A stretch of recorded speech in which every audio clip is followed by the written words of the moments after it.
Alors, juste un petit rectificatif. Enfin, c'est même pas un rectificatif, j'apporte une précision à mon propos de tout à l'heure.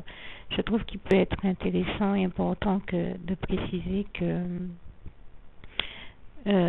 en plus de tout ce que je vous ai cité et dit avoir vécu, euh, bien sûr, je me suis retrouvée avec certains problèmes de santé. Et à un moment, avec le dos bloqué, et je ne pouvais m'asseoir sur je ne pouvais plus dormir sur mon lit, dont le sommier fait partie des éléments qui m'ont conduite à cette situation de santé et bloqué mon dos. Et je ne pouvais pas, ayant mal au dos euh, me mettre sur n'importe quelle assise, m'asseoir sur n'importe quelle chaise, puisque les trois quarts de celles qu'il y avait chez moi et même les fauteuils qui sont suffisamment anciens pour que les ressorts, je ne sais pas pourquoi, en aient été abîmés, provoquent un mal au dos, même chez d'autres personnes que moi. Euh, mes conduites à me rendre compte que je ne pouvais pas m'asseoir, pouvais même pas m'asseoir dans la maison, ni sur les chaises, ni sur les fauteuils. Jean, grâce et gloire à Dieu, qui a mis au cœur un jour de mon pasteur, j'ai prié Dieu en lui. Je me suis rappelé que mon pasteur avait beaucoup de chaises, dans la mesure où on faisait l'école du dimanche chez lui. À l'écart un peu un peu plus loin, à côté de sa maison, on va dire. Mais je me suis rappelé qu'il avait un peu des chaises d'écolier, vous savez, avec un dossier en bois et une base en bois. Et je me suis dit, ces chaises-là sont très droites. Donc moi qui ai une scoliose depuis bébé, la scoliose n'est pas ce qui pose problème vraiment dans le cas dont je parle, parce que c'est pas elle qui est en cause, parce que j'ai pas encore 40 ans, mais en presque 40 ans de vie, je n'avais jamais autant souffert du dos et pourtant j'ai fait de la rééducation depuis petite et un travail laborieux chez beaucoup de kinés, médecins et en salle de sport qui avait produit ses résultats et son travail, puisque pendant presque 40 ans, comme je vous dis, j'avais jamais eu mal au dos. Là, le mal au dos vient vraiment du fait que j'ai eu à être sur de mauvaises literies, non seulement le lit chez moi, mais un lit dans lequel je me suis, notamment également un lit sur lequel je me suis retrouvée à dormir à un moment où j'ai dû passer où j'étais dans un foyer chrétien où j'étais en mission d'évangélisation, et là-bas malheureusement il y avait un lit qui, le jour même où je suis arrivée dans ma chambre, je l'ai tout de suite signalé parce que j'ai remarqué qu'il penchait d'un côté, qu'il avait un problème, et on m'a dit qu'il avait été abîmé par la personne qui dormait dessus auparavant, mais il n'y avait malheureusement pas d'autre lit qu'on pouvait me proposer, donc je me suis retrouvée à dormir sur ce lit et j'arrivais avec un dos qui me faisait déjà mal et qui était déjà bloqué, même après même après 3 séances chez l'ostéopathe en Guadeloupe, un dos qui me faisait déjà mal à cause de la literie que j'ai donc à la maison. Ce lit dans lequel j'ai dormi dans le foyer a été un facteur aggravant. En revenant en plus, je me suis retrouvée à redormir sur la même literie. Donc vous voyez, et chez moi, toutes les chaises que j'avais me faisaient également souffrir. Donc le Seigneur a vu ma souffrance.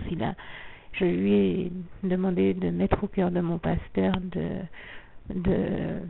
de me permettre d'avoir l'une de ces chaises, puisqu'il y en avait beaucoup pour l'école du dimanche, si ça ne lui posait pas problème et que ça n'était pas pénalisant pour ceux qui animaient et participaient à l'école du dimanche. Il m'a dit qu'il n'y avait pas de problème, qu'il en avait assez, qu'il savait très bien que j'étais pas du genre à me plaindre, donc je rends grâce et gloire à Dieu qui a mis à cœur de me faire venir de très loin une chaise, et je demande encore au Seigneur de le bénir, et vraiment je dis toute la gloire en revient à Dieu, à Jésus et à son Saint-Esprit. Le Seigneur Jésus m'a donc envoyé cette chaise pour me bénir, et même avec cette chaise, Là encore, l'ennemi a utilisé cette même personne dont je vous parlais tout à l'heure, qui m'interdit de dormir, de manger de la viande quand on en a au congélateur, au point de dormir avec cette viande hachée sous son oreiller. Moi, ce sont des choses que je n'ai jamais vues. Comment est-ce qu'on peut se laisser aller à laisser le diable vous faire dormir avec de la viande dans votre lit? C'est quand même diabolique comme comportement, et la personne a rendu le diable a rendu cette personne-là tellement diabolique et tyrannique que quand le diable s'est rendu compte qu'il n'y avait que cette chaise qui me donnait un soulagement, à un moment il s'est amusé à lui faire me dire aussi que cette chaise, au lieu de considérer mon état de santé, que cette chaise faisait tache dans sa déco, donc il fallait absolument que je la renvoie à la personne qui me l'avait donnée. Enfin, des méchancetés de ce genre, et alors qu'elle savait très bien que c'était le seul endroit où je trouvais un peu de mieux-être, et donc où je pouvais m'asseoir et avoir un soulagement au niveau du dos. Et donc vraiment ce sont des souffrances que je traîne depuis longtemps, et comme je vous dis, toute cette méchanceté là, cette tyrannie là, de voir cette personne me poursuivre comme ça, dès que je fais une chose, quel que soit ce que je fais, le diable l'amène à m'emmerder, à me poursuivre dans la maison. J'ai la sensation de vivre en plein, c'est tellement surréaliste comme réalité, que ça donne la sensation de vivre en plein cauchemar. Et je ne sais pas si vous avez vu ce film qui s'appelle Les Nuits avec mon ennemi, avec Julia Roberts, où on la voit plier des serviettes et des torchons de manière à ce qu'ils soient tous mis à la hauteur, tellement à la même hauteur, tellement elle savait que la personne avec qui elle vivait était tyrannique, et l'emmerderait, lui provoquerait des histoires et des querelles s'il en était autrement. Et même cette réalité-là, je l'ai vécue. Il m'est arrivé comme ça de plier des torchons de manière à ce qu'ils soient le mieux aligné que possible, précisément parce que je savais que cette personne avec qui je vis, non seulement querelleuse, toujours à chercher à se laisser utilisée par le diable pour chercher et provoquer des querelles, des discordes, des problèmes, et comme moi je suis quelqu'un qui recherche et poursuit la paix, mais j'en arrive à ça. Et c'est vrai que à cette réalité que Julia Roberts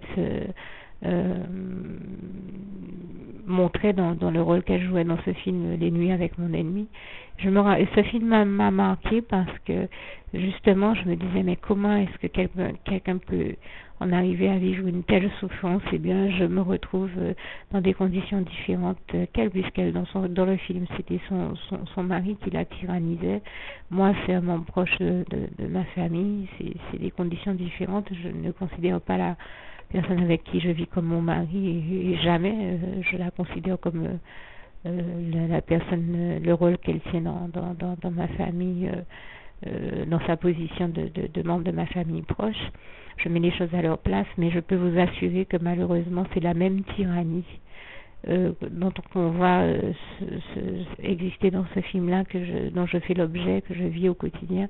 Et je rends déjà grâce et gloire à Dieu qui m'a promis de me rendre justice, et je sais qu'il me rendra justice. Et en l'occurrence, cette même tyrannie dont je vous parle, l'ayant vue dans ce film et dans la vie en réalité maintenant, et non plus dans un film de beaucoup d'autres chrétiens comme moi-même, et la vivant moi-même en faisant l'expérience au quotidien, je me suis bien rapidement rendu compte que c'était l'œuvre du diable et rien d'autre.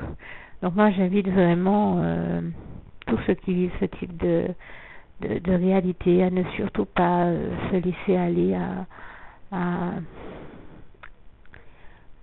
la violence, à devenir méchant ou à se venger avec toutes ces personnes qui leur font subir et vivre l'insupportable, et se retrouver dans une position où pour survivre ils en sont presque réduits à accepter l'inacceptable. Tenez bon, Jésus est avec vous et il vous délivrera toujours de toutes ces situations et de toutes ces épreuves. Faites-lui confiance. Ne vous laissez surtout pas aller à devenir violent et à tomber dans les mêmes écueils du fonctionnement de ces personnes, du fonctionnement et comportement dans lequel le diable les amène à arriver au point et au stade aussi dégradant où il les amène à arriver, parce que soyons très clairs, ce n'est pas les victimes qui sont en cause et qui sont à blâmer, et donc elles n'ont aucune honte à avoir.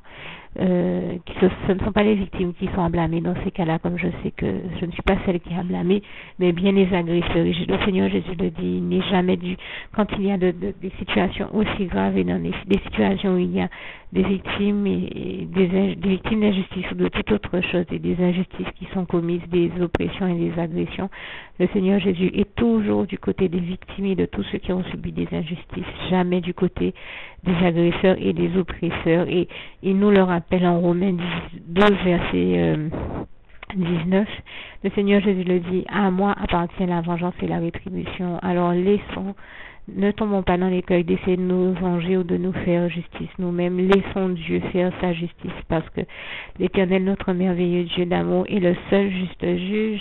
Il est un juste juge. Vous trouverez cela écrit dans le psaume 7, verset 9 à 18 à peu près, que je vous invite à lire. Vous pouvez lire tout le psaume 7 si vous en avez la possibilité.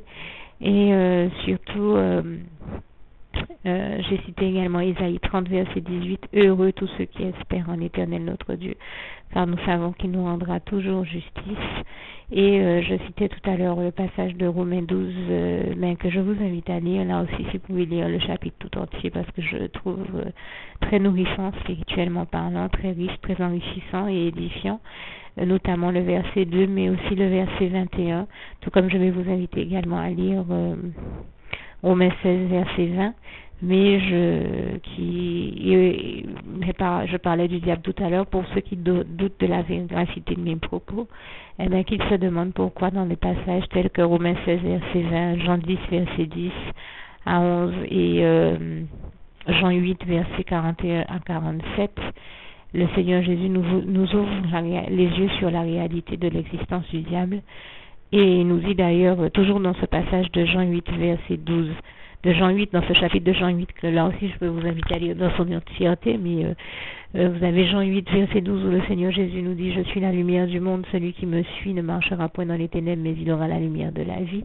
C'est parce que le Seigneur Jésus, je lui en rends grâce et gloire, est celui qui nous amène qui nous ouvre les yeux sur la réalité et qui nous amène à prendre conscience et de tout ce dont nous avons besoin de prendre conscience. Et donc il est à l'origine de toute bonne prise de conscience, des bonnes réalités, et qui nous amène à faire toutes les bonnes analyses de nos vies et nous conduit à toutes les victoires de nos vies, et je lui rends grâce et gloire pour ça. Et donc il est celui qui m'a fait arriver au degré de conscience où j'ai compris que malheureusement nous étions nombreux à voir le diable dans des dessins animés. Bien sûr, personne ne sait à quoi il ressemble en réalité. On n'a même pas envie de le savoir parce qu'on a déjà très bien compris à quel point il est, vu son comportement est horrible. Mais j'ai envie de dire, de manière générale, on entendait parler de lui dans les dessins animés ou ce genre de choses-là. On avait une tendance à se dire, oui, bon, ça n'existe que dans les dessins animés, et à ne pas s'en rendre compte que le diable existe réellement. Nous aurions tous souhaité qu'il n'existe pas ou qu'il n'ait jamais existé. Malheureusement, c'est une réalité. Et Dieu nous a déjà fait savoir comment il a dû le chasser du paradis, tellement il avait un comportement problématique, et malheureusement pour nous, il continue à le faire. Et Jésus nous avertit de ces réalités-là et de nous préserver, nous en préserver, et de ne surtout pas, comme je le disais, nous laisser aller aux tentations du diable, à y céder, toujours y résister, toujours résister au diable. Et il nous dit même résister au diable, soumettez-vous à Dieu et le diable fuira loin de vous. C'est un passage en Jacques, je crois. En tout cas, j'essaierai de vous le rajouter. Et ce que je voudrais dire à travers tout ça, en tout cas, moi, je rends grâce et gloire à Dieu, à Jésus, à son Saint-Esprit. Vraiment, toute la gloire en revient à Dieu, qui, comme il est écrit en 1 Jean 4, verset 4, sera toujours plus fort que le diable. Car, comme il est écrit dans ce passage, celui qui vit en nous, Dieu, est plus fort que celui qui est dans le monde, le diable, bien sûr. Donc, et Dieu est l'éternel vainqueur du diable. Donc, je rends grâce et gloire à Dieu, à Jésus, à son Saint-Esprit pour ça, car le diable est déchu, il est vaincu, et toute la gloire en revient à Dieu, à Jésus-Christ, à son Saint-Esprit, qui nous délivre toujours du diable et de toutes ses œuvres destructrices et de tous ses méfaits. Toute la gloire en revient à Dieu, encore une fois. Dieu, Jésus et son Saint-Esprit, donc qui nous révèle la réalité de l'existence du diable en Jean 10, verset 10 notamment, et qui nous dit aussi en Jean 8, verset 32, vous connaîtrez la vérité et la vérité vous affranchira. Et en Jean 8, verset 36, si donc le Fils Jésus-Christ vous a affranchi, c'est que vous serez réellement libres. Donc c'est Jésus qui nous délivre du diable et de toute forme de ténèbres, de toute forme de souffrance et de tous les méfaits du diable. Et je tenais à rendre grâce et gloire à Jésus aussi pour cette réalité. Et donc pour tous ceux qui m'entendent parler du diable et qui doutent de la réalité de mon propos, ou de sa véracité ou de son bien fondé, eh bien rendez-vous compte en lisant ces passages bibliques, comme j'ai cité de Jean 8, de Jean 10 verset 10, Jean 8 verset 41, 47 et Romains 16 verset 20 notamment, mais vous en avez plein d'autres. Hein. Vous avez aussi le passage d'Apocalypse Apocalypse 20 verset 10, je crois. Vous avez plein de passages comme ça bibliques qui vous démontrent, qui vous ramènent à cette réalité-là. Donc si ce que je dis est erroné ou faux, comment expliquer que tous ces passages-là nous ramènent à cette réalité-là? C'est une question que je vous pose et je vous laisse méditer sur la question. Rendez-vous compte que la Bible existait avant même que moi-même je ne naisse, puisque j'ai moins de 40 ans et que la Bible a été écrite sous l'inspiration du Saint-Esprit, à qui je rends grâce et gloire encore, bien avant que moi-même je ne sois né. Et toute la gloire revient à Dieu, à Jésus et à son Saint-Esprit. Donc, je terminerai donc en résumant le sens de tout mon propos et de ce témoignage. Je crois que l'un des passages qui le résume le mieux, quand je vous dis de ne surtout pas vous laisser aller à l'écueil de la violence dans laquelle le diable voudrait vous entraîner. Donc, eh bien, c'est Romains 12, verset 21 qui dit « Ne te laisse pas vaincre par le mal, mais surmonte le mal par le bien. » C'est-à-dire, ne te laisse pas aller au mal, ne te laisse pas aller à la tentation que le diable te propose de devenir violent, ne serait-ce que pour te venger ou autre chose avec ceux qui t'ont fait du mal.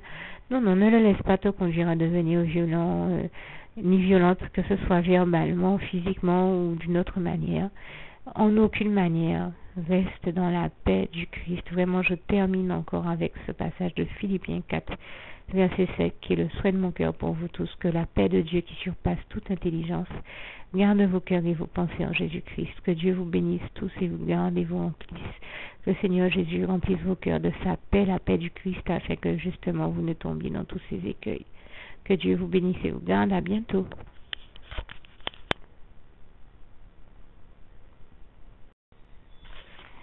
Juste une petite précision pour tous ceux qui ne sont pas encore, qui n'ont pas encore choisi la meilleure des options qui soit, qui est celle d'aller se placer, de faire le choix à soi-même, d'aller se placer dans les bras d'amour de Jésus-Christ, pour se mettre à l'abri de ce monde cruel. Eh bien, je partage avec vous la prière par le biais de laquelle on y accède. Et commence par vous rappeler également ce passage de Jean 14, verset 6, où il est écrit que Jésus-Christ est le chemin, la vérité et la vie. Nul ne vient au Père, Dieu, sans passer par le Fils Jésus-Christ, bien sûr. Je le dis à ma manière, vous regarderez comme il est actuellement écrit dans vos Bibles là encore. Et donc, n'hésitez pas à ouvrir vos cœurs à Dieu, à Jésus, à son Saint-Esprit, à être sincère avec lui et à lui adresser la prière qui suit, à lui dire tout simplement, Éternel mon Dieu, Seigneur Jésus-Christ, moi, un tel, vous dites votre nom et votre prénom, je t'accepte aujourd'hui comme mon sauveur personnel, le seul maître et roi de ma vie. Je remets toute ma vie entre tes mains puisqu'elle t'appartient, Éternel mon Dieu, puisque tu l'as créée, cette vie. Donc tu en es donc le seul maître et propriétaire comme de tout ce qui existe dans tout l'univers. Je remets donc toute ma vie entre tes mains, je te la donne.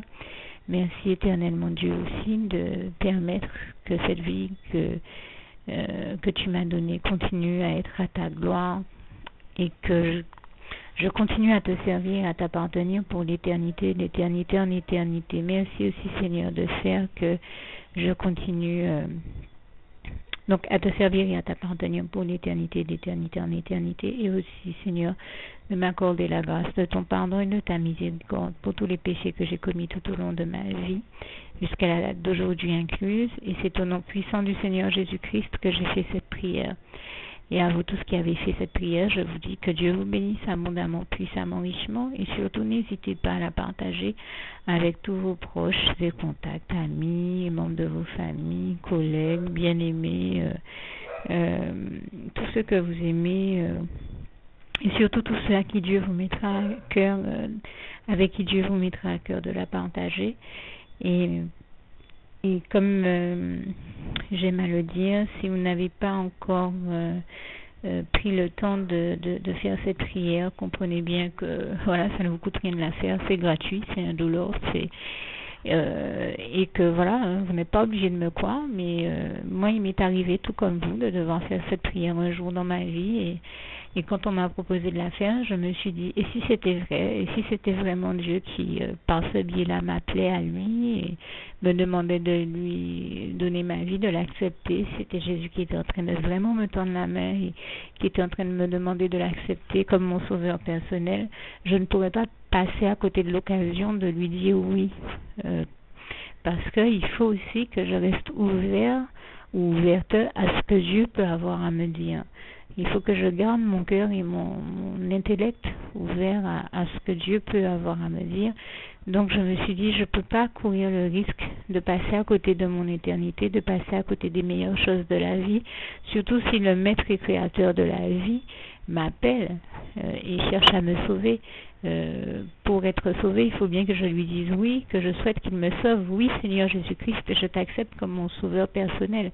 Et c'est le sens de cette prière. Et comme je dis, elle ne nous coûte rien à faire. Et puis surtout, moi je vous dis, du jour où je l'ai faite, j'ai vu Jésus changer ma vie en mieux sur tous les plans. Et donc je crois que ça ne vous coûtera rien, ça ne vous coûte rien vous non plus de la faire et puis d'expérimenter, de regarder comment les choses vont se dérouler dans votre vie, de regarder Jésus changer votre vie en mieux, à vous aussi.